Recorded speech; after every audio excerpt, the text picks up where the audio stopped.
Hello there again. AGRC 210 Unit 5 coming at you.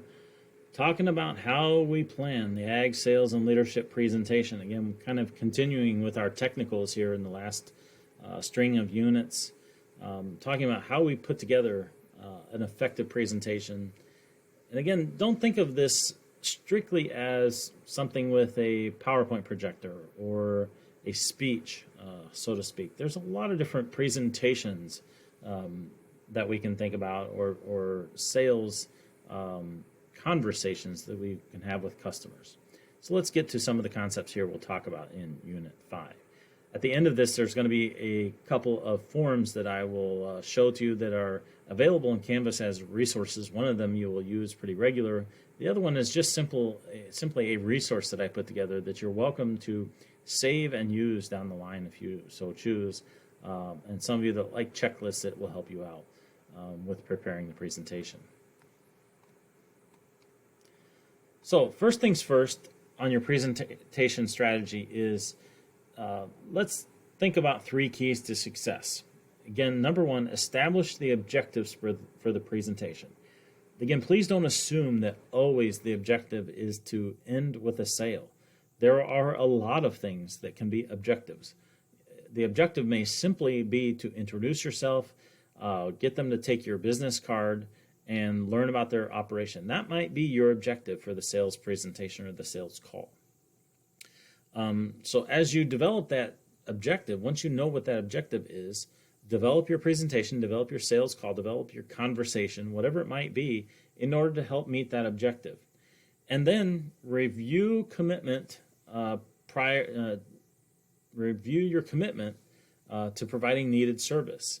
Make sure that as you interact with a prospect or customer, that you clarify with them what the commitment level is, or what they've agreed or not agreed to do, or that hopefully that they'll invite you to come back at some point in time to interact with them further.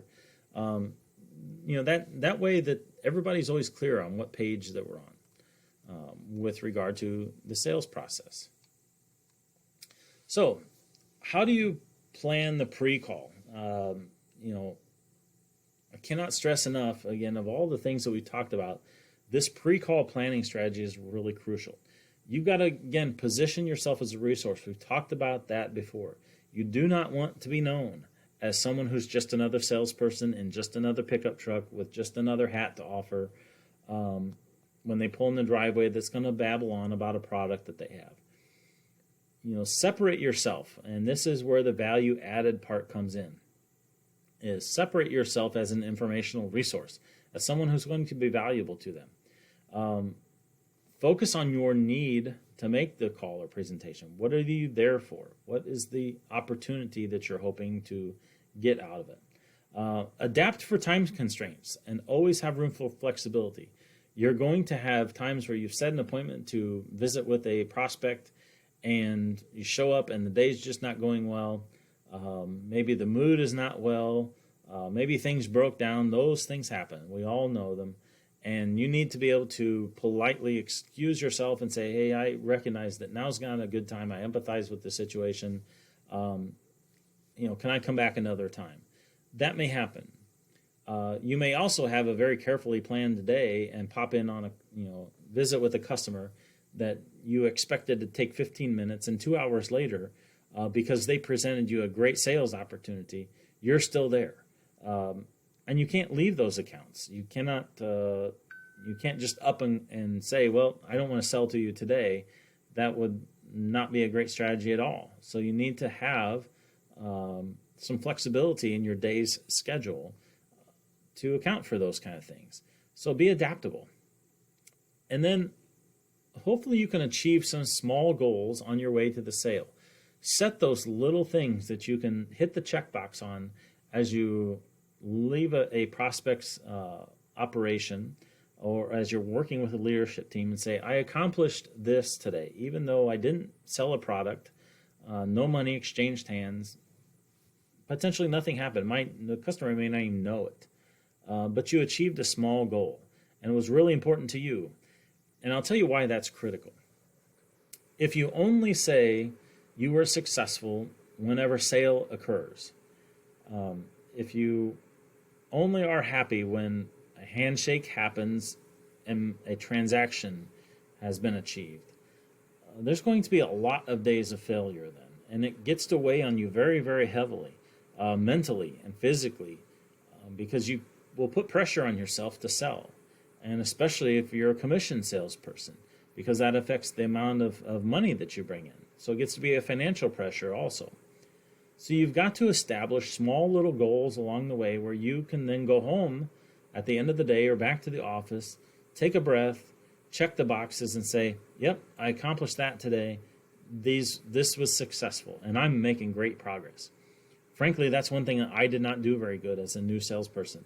I really put a lot of pressure on myself to sell product, and if I didn't have a day where I moved product, I didn't feel like I was accomplishing anything. When in fact I was really doing a lot of very good things, I just didn't know it, and I wasn't telling myself that. And so it mentally was very fatiguing for me as a salesperson.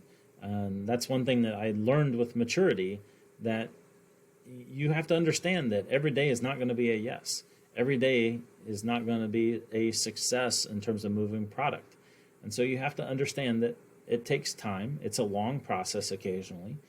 And you have to identify good little check marks along the way where then you can look back and say, I'm making steps, I'm making strides, and they're all important. That will help you stay fresh, focused, and on the path to success. So, develop a pre-approach, the pre-presentation plan and its objectives. Take an approach, make a really good first impression, that good strong handshake, secure their attention with good eye contact. And then you have planned how you're going to transition to needs identification, how you're going to move into some of the probing questions that you would like to ask. That's your approach. Next, as we get through the process here, scrolled too quickly. There we are. Next, you're going to consider, as you're building that presentation plan, that it takes 2 to 3 hours to really develop that. To do just a simple 25-minute one. And sometimes it would take me much longer than that. And sometimes I would know very quickly what I would want to do with a potential prospect. And then put together your action plan. Have clear objectives how you're going to get through each sales call. And we'll talk about some examples as we do our case studies and discussion in class. So this is a good approach that I used that's in some textbooks, whether they're ag sales or not. And then I've kind of meshed a few things together here. But you want to have your approach, secure their attention, develop some interest. Discover needs, do your presentation, features and benefits. I cannot tell you enough. Present, and I'll be looking for this if we haven't talked about them already, features and benefits in each of your products. What does it do and why does it help me? Other selling tools. Is it a sample? Is it a display? Is it a demo?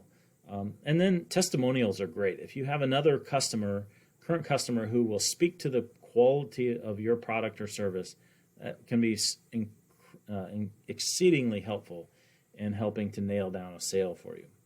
The negotiation phase. Be ready for objections at this point in time as you start to enter the pricing and purchase phase. The close. Be ready to spot closing clues. We're going to talk about those in a subsequent lecture here. But closing clues are really crucial. Sometimes a customer is really giving you clear evidence that they're ready to buy, and you have to be ready to finish the sale. So be ready to close at any time, and always be prepared to ask for an order. That doesn't mean pushy. Be prepared to ask for an order.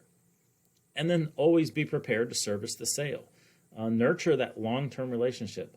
Implementation phase that we talked about in a prior video lecture is so critical in being successful. So I like to present this in kind of a stepped plan so that you have a structure with which to approach prospects and customers when you're selling product out there. Or the same thing with working with a leadership team here. If you're doing a leadership presentation with a group of folks that you're trying to get to accomplish a goal, You need to secure their attention. You need to develop their interest, establish the challenge that you're trying to accomplish. You need to discover the needs that are out there. You need to make a good features and benefits presentation, maybe some testimonial of why it's important. You need to be ready for objection. It's not really a negotiation, but objections from your team on why they think this is silly, or pushback, or what problems that there might be. And then you need to be ready to close the deal. You need to be ready to finish the presentation and get them to implement it. And then service that sale afterwards, or service that selling idea afterwards, is verifying that it worked, that it did in fact accomplish the goal. So some different call approaches. You can do the agenda approach, where you greet the contact and clearly state the reason why you're there for the call, the objectives, and what you hope to accomplish. It could be simple and clear, just like that. You could use the product demonstration approach to get going in your sales call. So show an actual sample, a mock-up, a video, something that demonstrates your product and the quality and the service or the features that it has. You could use the referral approach. And if you've gotten a lead, this is the one that I use almost every time. If someone has referred you, clearly state whom referred you, especially if they cleared that. Now, if they told you, don't tell them that I told you to go, then you need to honor that loyalty there and that confidence. But if you get a referral, it's important that you probably utilize that as an approach to breaking the ice with a prospect. You could also use what we call the customer benefit approach. Again, pointing out features and benefits to your product or presentation. You could use the question approach, stimulating the buyer, the audience involvement, kind of asking those probing questions right out of the gate. So start to getting your buyer, the prospect, the audience thinking about what their needs are. Or you can blend a few of these together, which is what I feel like is probably the best strategy. But most importantly, it needs to be appropriate to the call and appropriate to the customer as you've learned about them. Some are going to be very appreciative of an agenda approach. They're going to be personality-wise needing that. Some are going to look for the customer benefit approach quickly. Otherwise, they're going to get lost in the sale. So understand which of those few approaches that we've laid out here are going to be the most useful and effective for you. So that being said, and I've mentioned this a number of different times through the course at this point in time, is how do you deal with reluctance? First off, there's fear. There's anxiety in making the initial contact, the presentation. It's often a large obstacle. Anxiety is just there. The fear of a no is just there. You have to understand that that's part of it. And accept that in order to be successful, you've got to figure out how to deal with that hesitation that you're naturally going to have. That nervousness that's in your belly that you're going to have making presentations in our class, that's just normal anxiety. It's there. Don't be afraid of it. It's normal. But don't let it become a barrier to your success. Don't let it become so encompassing in your life that you can't pull the pickup truck into a driveway and make a sales call, that you can't pick up the phone and call someone.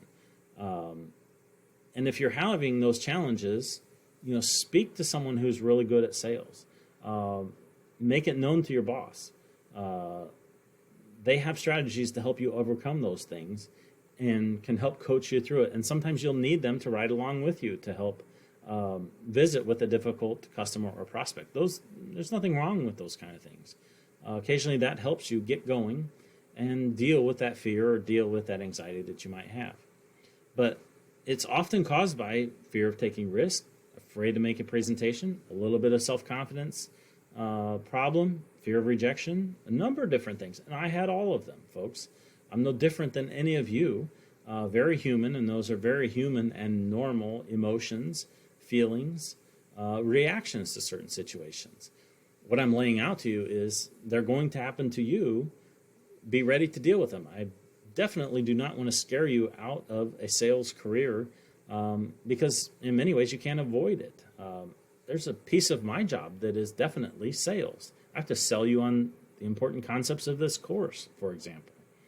And I have to be confident that the things that I am presenting to you are going to be important in your career down the road. And so I have to get over that fear that you're going to reject those things. I know that there's going to be some concepts that you reject, and that's okay. And I have to feel like whenever I go home at night and close my office door, that I've done the job that I can do to help prepare you for a career out there in sales. That's the things that I worry about with this course. You're going to have those same concerns in your career with very different things out there. How do you cope with them? So have some strategy to deal with that reluctance. It's going to happen. And just understand it's normal. You're no different than anyone else. There's another concept that I call the gatekeeper. Someone who doesn't have necessarily any decision-making power, but you better gain their approval. You've got to treat them with respect. Learn their name, their personality, and what role they play. Sometimes they're very good informational sources for you. They might give you some tidbits of information that might be helpful. You might be a secretary. It might be a herdsman who has no say in the final decisions of who they do veterinarian work with, or who they buy feed from, or who their animal health supplier is. But they have a huge amount of input into the one who makes the decision. Those gatekeepers are really, really crucial, and don't ever dismiss them. They're great people to have relationships with and can help you make sales. So I mentioned that I would have a couple resources for you, the 6-step presentation plan form and a sales call action plan form. And I'll dismiss my presentation here for just a moment and show you there are 2 PDF documents that you're going to see in Canvas, and this is the 6-step presentation plan form. You'll not often be required to present this to me as an assignment, but there are some of you I recognize that like check boxes. They like things that are going to help them strategically move through an assignment in order to know what to do next. So this will be out there for you as a resource throughout the course in Canvas that I will probably not ask you for ever to turn in. So you may use it and you may not. But if you ever want to know what to do next, this is one of those checklists. Another one here is the sales call action plan form. And this one I will ask you to turn in on a regular basis. And you'll fill out the top 2/3. We'll go over this in class as well. You'll fill out the top 2/3 so I know what step you are on, what you plan to do, and what notes that you have, what objections you anticipate. And you're going to take very clear notes. I'm going to try and teach you a little bit about taking good call notes. And that's part of this is a good plan and then take good call notes. And that's, again, another resource that you're going to have out there available to you in Canvas. And the sales call action plan form is one I will ask for in every single sales call. So your take-home messages here for your presentation is, again, establish those objectives, plan the presentation out, pick which approach or blend of approaches that are going to be effective, and then prepare for the challenges that are going to come with it, whether it's personal fear and anxiety or whether it's the objections that are going to come with it, or both. That presentation is going to be really crucial in you getting to the next step, advancing the relationship and hopefully selling product. I appreciate you viewing this video lecture. We'll look forward to going through some of these concepts and applying them in class.